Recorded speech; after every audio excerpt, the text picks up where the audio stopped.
ChatGPT or ChatGPT would be able to do more at a quicker pace, right? It can look at much larger data sources at greater speeds than you would trying to go over different links. But the thing is, if you use them, make sure that you double check your sources and claims to ensure that whatever ChatGPT has spun out for you are accurate. I've mentioned this already. This is going to feed into a business proposal. So you have to think about the economic benefits as well as the most meaningful impact. So like I shared in my earlier example, if you find out that, oh, this gap exists, but then the cost of locally producing it and the cost that's going to intentionally be reasonable to sell is beyond what your customers can afford, then that's not a good thing. If you find that, okay, this product has 90% imports, it costs, say, 1,000 Kenya shillings, for example, and you are able to reduce that cost by 50% when you locally produce, then that's significant, right? That's something that's going to be viable because you can probably charge 700 Kenya shillings, you're making 200 per kit, and your customers will still be able to afford that. So those are some of the things that you need to remember as you're collecting the data so that you can think about both the market size, how much cost reduction you're going to be able to deliver with your product. Thinking about also what the current technology available is, right? If you say you wanted to use CRISPR, or as an example, you would need to be able to manufacture bacteria at large scale, right, to generate the proteins. Is that technology available? Do you have bioreactors? Do you have bioreactors in your country? Would that be a good idea to get into that line of business? Or is there something else you could think about that maybe would be more feasible? So yeah, so these are some of the questions you need to think about when you're gathering your data and collecting and making final decisions. Yeah. So that's all. Like I said, this is going to be really brief. Just to remind you again about timelines, we are expected to submit the secondary data report by August 15. You can continue collecting primary data even as part 2 of the course begins. I mean, as you're talking to contacts and getting people to fill out the surveys, that would feed into your second part of the course. So you can continue to do that. Thank you guys for all of the hard work you've been doing so far. Just as a brief teaser, I'm going to then move on to sharing some of the content that you're going to be working on. But before we move on, Essay, I wanted to also add that as you're collecting research, think of it as being objective, right? And sharing, because you're going to share this with the leadership, and Martin and the leadership are going to read through it and consider it as they make a decision. And so all the things that Essay is talking about, particularly for the considerations here, right? In terms of, does your group have the reagents that they need, or the materials to make the materials? Those are just considerations you could say. You could say like, well, our best case, we interviewed these many clinical researchers and these many academic, and they said that they order, X amount of money every year in this reagent. And so it would be worth it if we could make it and it only costs us 50% of the cost to make it locally. But to do that, we would need this machine, and this machine. You can be objective about that. You can say like, and we don't know if we have the power to make it or we have the water situation to make it, but this is what we think. And then Martin and the team will read through it and make a decision, right? But try to be as thorough as you can, and where possible, especially for primary data, asking people, that was a big question to the consultants I talked with who looked over your reports. They were like, do they know how much of this is being ordered by a lab at any given time? So I'm really curious, we don't have a view yet of your primary research, but that's going to be really key as you do your next part, which is what is the market for this? Like, are people really buying it, and how much are they buying it? So kind of want to pause here and ask how that's going. Did this help a little bit with refining your reports? And then do you have questions about your primary data? Because we can also look at that.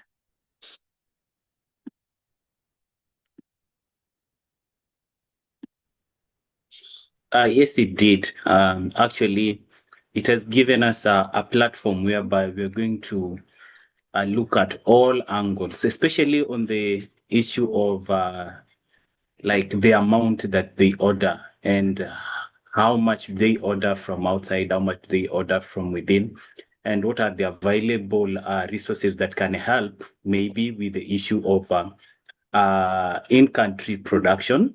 I think there's a good insight that we look through and we are grateful. Thank you. Yes, yes, wonderful.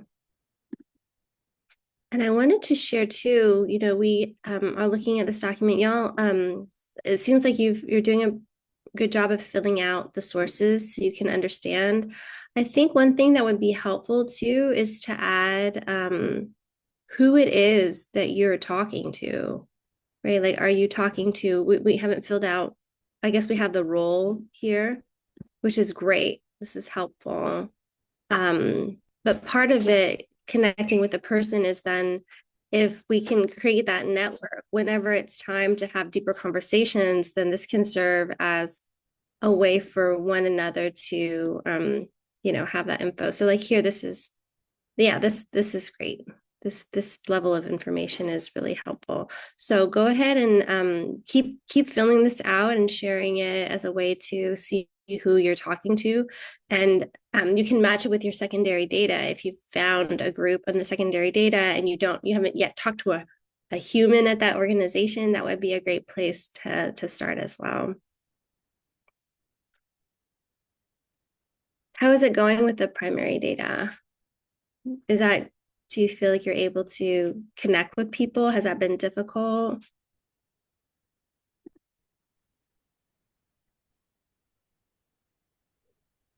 Just feel free to unmute yourselves and, say something.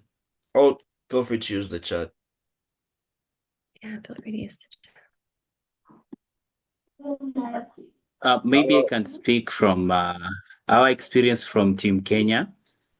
Okay. So there is a suggestion that Fee has given about trying to connect the role and the person. Now, one of the problems that I encountered with my the team that I gave the questionnaires was some just want to be anonymous. They don't want to give the full details about themselves. And I felt like because of privacy, that's something that we need to respect because if someone feels like maybe in an organization that he or she's working, they don't want some of this information being given outside there, then I think we can respect that. So from Team Kenya, that is one of the problems that I encountered. Over. Thank you, Justine. That's really helpful. I think one thing, and I completely agree, I think that privacy needs to be honored. I think one thing that could be helpful maybe is to say that the responses they give will be separated from who they are in the sense that all that data in the back end will be reviewed only by Martin. And then if they have the name, their name won't be associated with the data that they share, because I can see how that can be sensitive. But how maybe saying it would be helpful to share your name so that if this happens, if this comes to fruition and we're able to make these reagents, wouldn't they want to know so they can order them or be a part of the the first groups that so thinking about the value of sharing their name, although I completely understand like they wouldn't want to be connected directly to any data that they do share. So that's something we would safeguard, and making sure that that data is not released with their name attached. Thank you for sharing. Anyone else?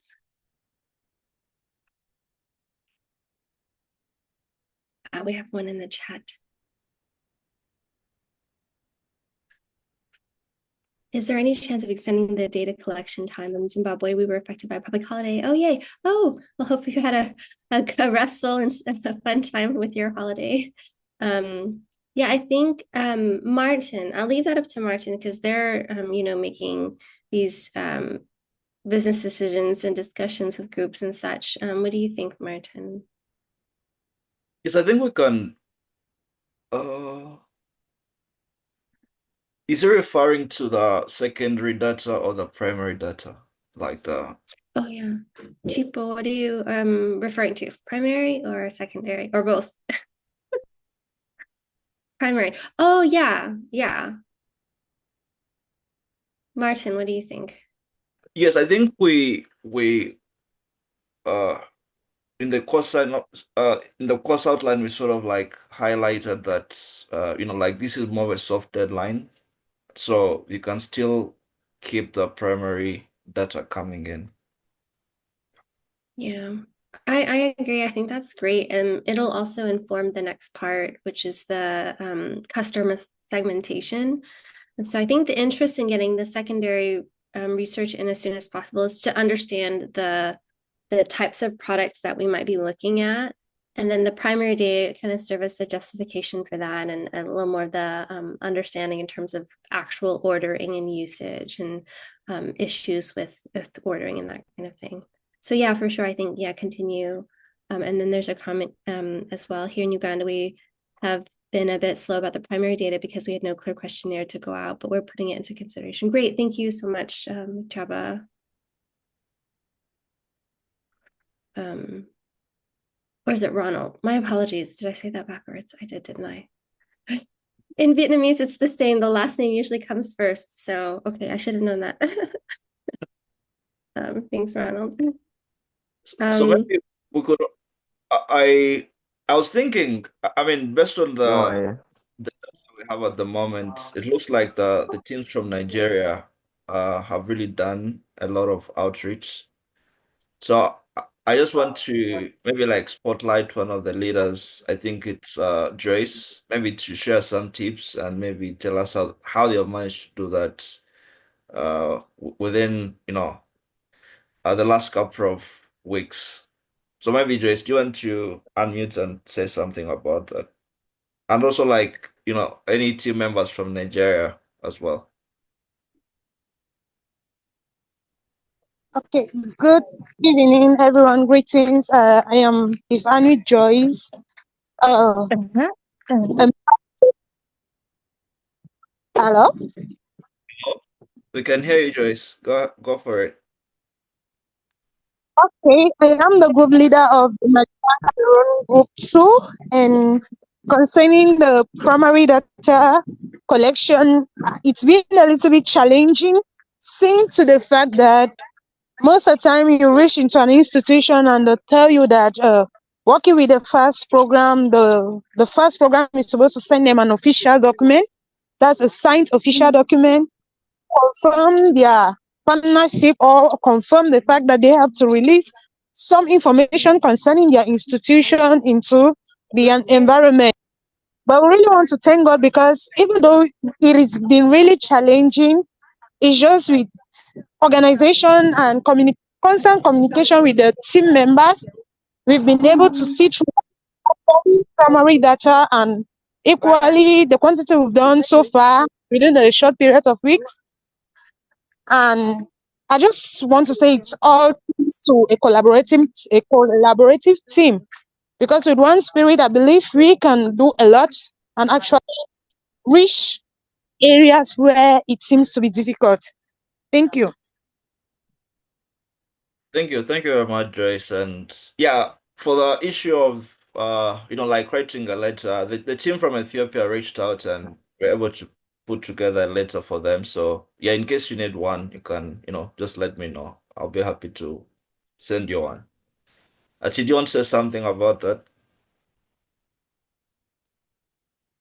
Yeah, I was just gonna ask. Pardon, sir? Oh, I was gonna say sorry. something. I was saying, Joyce, that if you need a letter, I'm happy to provide one for you. Yeah. Okay, sir. Over to you, Tia. Go ahead, Essay. No, Martin was asking if I had something to say. I was going to ask if it was something that could be requested on a case-by-case basis. So since Martin is able to provide them, then it should be smoothing things with their contacts. Okay, thank you, AC. And then maybe like for Rona, just to be sure, so Rona, were you able to find the questionnaire in the resources that were included on the platform for the course?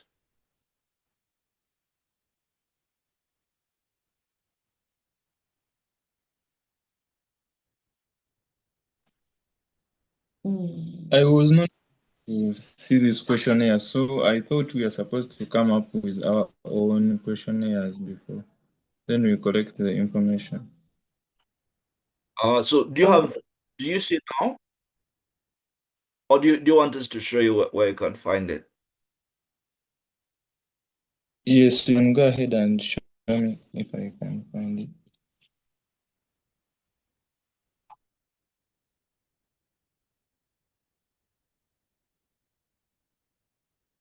Okay. It looks like Tia's pasted that in the chat for you, and they're also sharing the screen. Yes. Yeah. So this will be a survey, this Google form that you can send directly to the people who might be interested in sharing their responses. So they can fill this out on their own. So this will be, they can fill out this information. So it asks all the questions that we might be interested in terms of reagent use and possible costs if they're willing to share that. So you can share this. I put the link in the chat. The other link that's shared in the chat is the survey form where if they prefer to talk with you, then you have basically a script that outlines the same information, which is you would say, this is your script for conducting the primary research information. You can tell the person that you're speaking with that will take 15 to 20 minutes. So you could say, hi, my name is T, thank you for taking the time to speak with me. So there's a little bit of information here. And then you would just ask them, can you tell me a little bit about your role, your organization, and your day-to-day? So then you would start to fill this out. And then whatever you fill out here, you would want to go back into the survey and put the responses, because that way we would then have a record of it that we can look at. And so if this one's obviously very convenient because you can send the form right to the person, they fill it out in their own time. But some people have said, prefer to just go in and speak with a person. You get a better idea of, or maybe it's somebody that you work with in your environment or something like that. And so filling this out on your own. So you would want to make a copy of this document. This one's only a view only, so that everyone has the same document without changing the integrity of the document. So just make a copy of it and then fill it out as you go. But again, it mirrors the form. So, we want to ask when it comes to ordering, what's frustrating? How do you deal with these frustrations? And for that, it would be understanding that if FAS, the company that gets formed for this, helping to make sure that we address the issues and it's a good experience, right? So, what would increase your confidence in locally manufactured reagents? Looking through some of the data, some of the number, like the top responses has been the quality of the work is vetted, that it's certified as a quality product. So that's what that looks like in terms of the questionnaire.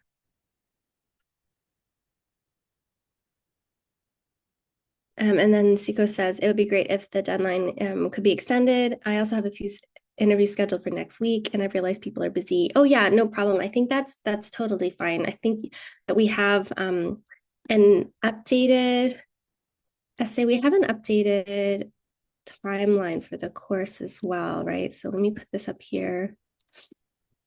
We realize that these steps take a longer than and we want to give proper time to complete them. And so you can continue to collect your information through the end of August, if that will be helpful. And yes, Justine, we can share the presentation as well. Yeah. And so with that, as you continue your finish your secondary research and continue with your primary research, we wanted to give you a preview of what the next step is and how it connects with this one to help answer some questions. And so you can continue your data collection and finish the next steps through the end of August. And then the final project summaries will be due. Essay, do you want to we can do a quick overview.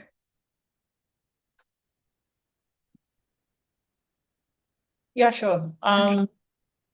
Okay, so one of the tasks that you'll be completing in the second job sim is sort of sizing the market opportunity, right? Now you have done the wonderful primary and secondary research and you've identified priority reagents that you think, based on the economic benefit as well as how much cost reduction that would deliver to the people, that you would want to proceed with knowing more about the oh my God, please forgive me. You would want to proceed with knowing more about the full size of the market. One of the ways that we measure the size of the opportunity is doing this Samsung matrix, which essentially thinks about how much revenue you can generate from the entire market and then drills it down to how much of the market you can actually service. So for the total addressable market, say, for example, there are the global market for nucleus-free water, right? That's 100% market share of every single person you could possibly target that uses nucleus-free water. Assume that the cost of nucleus-free water on average is $5 per gallon in West Africa, right? And in this case, right, West Africa is the total market that you're addressing, and they're like maybe every year 100 million of those are sold, right? Then you multiply that $5 with 100 million, and you get the total addressable market for nucleus-free water in the whole of West Africa. However, we all know that it's not going to be reasonable to service the whole of West Africa, right? There's logistic issues, there's regulatory issues, there is even capacity, right? How many employees are going to work in the company when you start? So you can't possibly service all of those people. So you then think, okay, what's the serviceable addressable market? This is then the portion of the market that you can deliver realistically your services to, assuming there were no internal restrictions. So assuming that for your current geography, you live in Kenya and you want to service the whole of Kenya, right? That then becomes, and they're like maybe 1 million gallons are sold a year, then $5 times 1 million gallons would then become what's a serviceable addressable market, which means that you can grow into servicing all of these people. It's reasonable to grow over time, and you may be able to service all of them if there's no competition. Then the next step is then the obtainable market. So this is the portion of the business that you can capture in a short term. So assume that your manufacturing site can only make, say, 100,000 gallons, right? While the total market is 1 million, then it means that the entire market you can service within a short term is 100,000 vials. So that would be $500,000 in hypothetical revenue that's reasonable for you to then focus on. As you grow in capacity, you may be able to take on more of the serviceable addressable market, but at the initial time when you start, you can only really realistically service or obtain the 100,000. So yeah. So as you are working through your next job sim, you're going to then think about it with the numbers. This is why we've been asking you to collect secondary data about market size, and thinking through geography and things like that, so that when you get to this point, you then have resources you need, primary and secondary, to answer that question. So another example too is like, I think it was the Rwanda, one of the Rwanda groups, they talked about antimicrobial agents And when I talked with one of the consultants at a firm here about that, they were quite excited about it. And an example of what the TAM SAM might be for that is that, well, maybe the serviceable market is based on a technology or a microbial agent that's available and serviceable in, your region. The overall global outlook and investment in antimicrobial agents is quite there's a lot of interest in it, right? So while their serviceable market right now might be the region, the addressable market would be larger. So that's one way to think about it. And I'm pulling up as they made a really nice calculation sample, and I'm pulling that up so you all can see what that looks like. Let me just find it really quickly. Here we go. It looks like this. So we'll share this, and so you can absolutely just copy it. So here's an example for how to do the math for that. So you'll just, don't worry about reading through this now. It's simple arithmetic, and just we'll share this so that you can set it up. Last thing, and then I know we're a little over time, so here you go, Essay.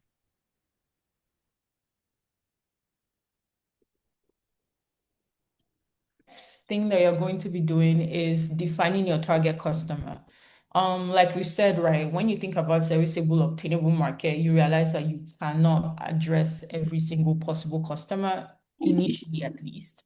So when defining your target customer service, you are thinking about what their characteristics are, so who they are, and then how they buy or how they procure reagents. And then you can then rank those customers based on that and figure out who your top priority will be. So for example, if you find that hospital labs and academic labs are people who may use nucleus-free water, but then hospital labs may use it more frequently, so they may buy more, they may be a higher priority for you than, say, an academic lab.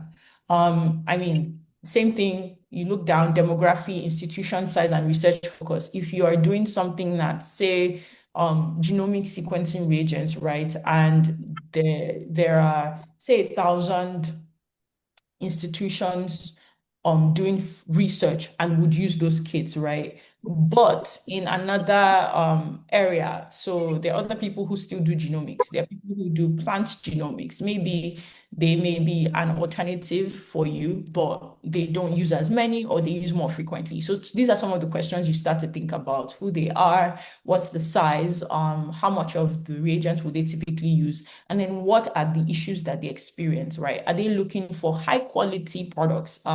Is it frequent stockouts that happens often? So for example, in a hospital lab, right, they would want high quality, but they would also want reagents that has quick turnaround times, right? Because they need to turn around results every time patients come in. So that would be a high priority for them. But in an academic institution where funding is dependent on grants and things, a higher priority for them may be reducing costs. So when you are then assessing who your top priority would be, you can think about those factors. So what factors can I achieve when I initially start, and how do I make that a priority? If I cannot get to the ISO standard of the hospital lab, even though they're a bigger target, maybe I should focus on academic labs because I'll still gain profit. And as I grow, I could reach the standard that they need. So these are questions that you would ask as you're learning about your customer. Another thing is, where are they located, right? Are they located in an area that's easy to reach? So if the research labs are in a specific geography and it will be easier for you to deliver to them more frequently, would it be a higher priority than maybe hospital labs who are spread across both rural and urban areas? So those are then the things that you think about as you are prioritizing these people. Then another thing is procurement behavior. How do they get their products, right? Research labs would probably give you purchase orders if you wanted to procure from them. Hospital labs may do something called tenders. So it's a situation where you bid for supply. And usually they will do that not every month, right? They'll do that on a maybe quarterly, annual basis. So if you choose them as a high priority, then it means that you would not supply them all the time, but when you do, supply them in bulk. It could also be that it may be more difficult because you have to compete. So whereas with research labs, they buy as needed. So they may buy more frequently, but they may not stock up in high volumes. So yeah, as you're thinking about who your target customer is, Those are some of the things you think about. How much can they afford? Maybe a hospital lab has more money. Maybe a hospital lab is in a rural area, so it doesn't have as much money. As you map out your top reagents and who the customers are, you then need to rank them based on all of these criteria.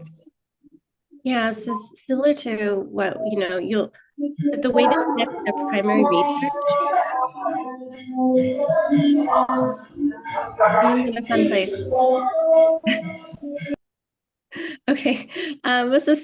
So the way this connects to the primary research is that while you're trying to understand the entire market, like who is going to use it and what they're using, what we're doing in customer segmentation is to say, okay, these are our different types of customers, but what is the number one target or the customer that you would service first in your likely market? And so you're again going to be objective. You're like, well, there's a lot of this customer, but they only order once a year.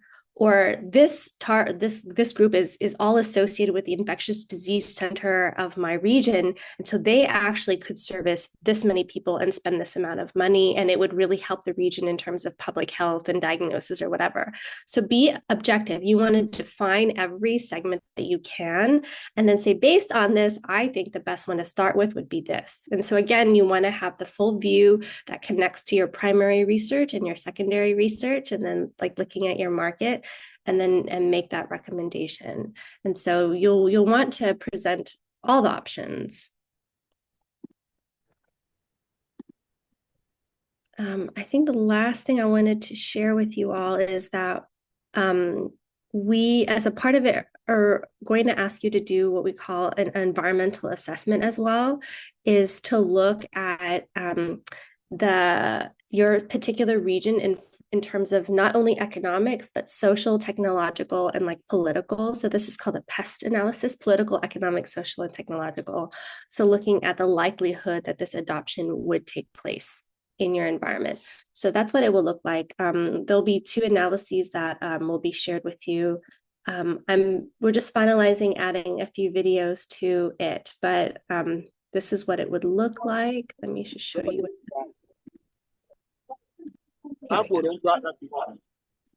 So you will, by the end of this week, in the last couple of weeks, congratulations, you'll have defined your goals, gathered data, and looked at the reliability of your sources. From here, you'll assess your environment. So you'll be looking at suppliers, competitors, likely policies and regulations that would affect the business getting started and having success. And then you're going to look at the market opportunities, right, in terms of trends and serviceable markets. And then you're going to identify different customer segments and then define what you think the target segment will be. That will be this round. And then for the market forecast and projections and stakeholders, we'll probably, for this session, because we're extending the timeline for the gathering data, we won't get to the market projections. We'll share it with you if you want to complete it, but I think for the end of this course, as is, we'll complete basically up to customer segmentation. So I'll share this with you all on Monday so that you can get your secondary data in by Friday. Martin and Essay, anything else, or does anyone have any other questions? I know we're quite over. Thank you for joining.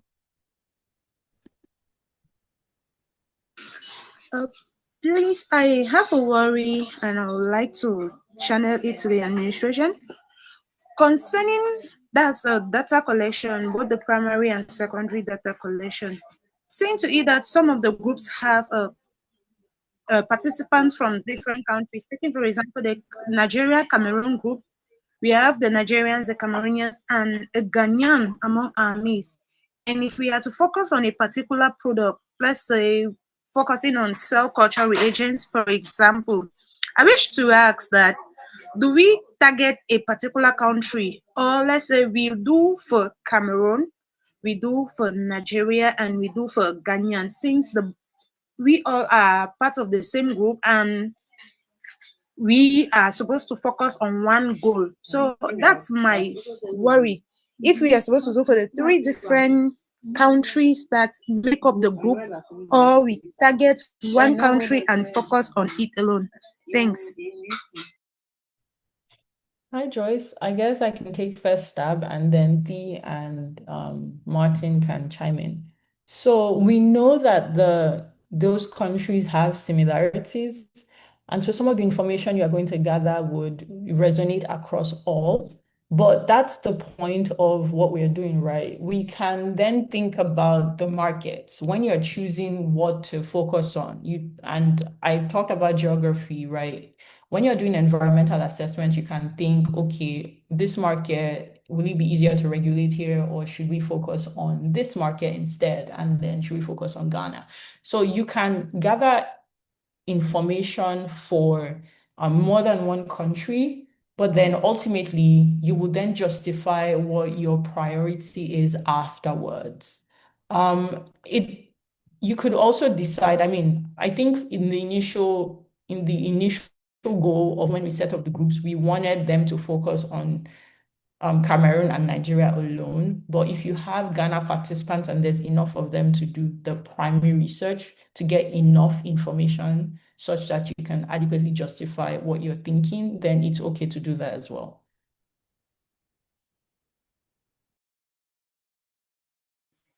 Okay, thank you, ma'am. The concept is gotten.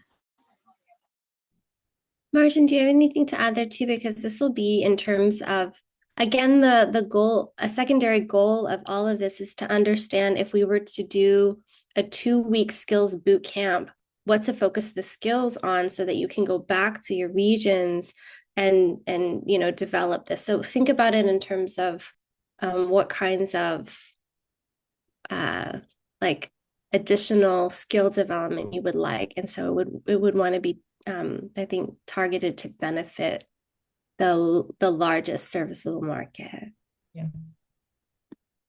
I mean, so for example, if you find that the largest market is Ghana, then your justification should be Ghana, right? Oh, let's go to Ghana instead and let's prioritize Ghana for this. So it just depends on what you find in your primary and secondary data. Yeah, and then maybe Ghana, as an example, right, is the first serviceable market, but then the addressable market, you'll be able to grow into the neighboring countries. And so think about what might success look like in the first, year, and then building that out. Martin, anything to add there in terms of like how it might connect to the boot camp?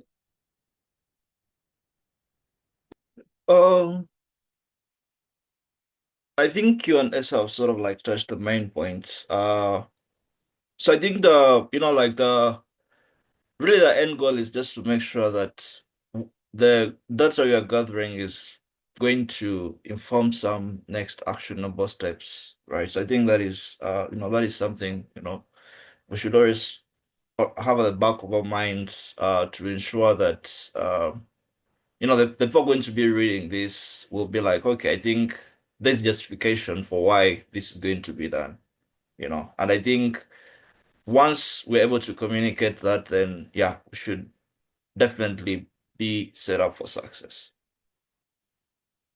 Okay. Maybe any other questions from the group before we close, or comment?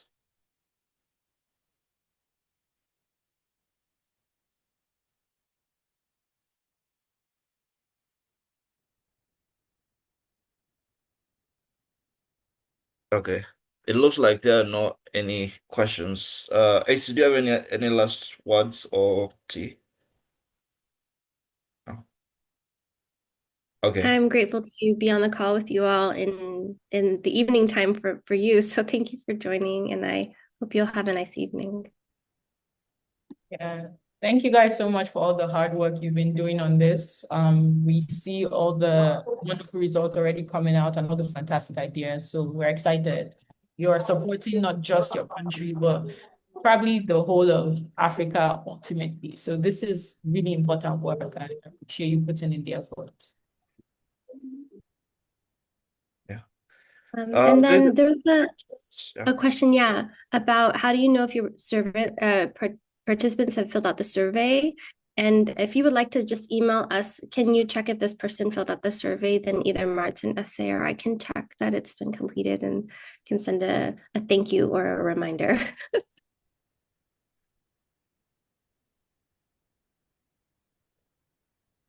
All right.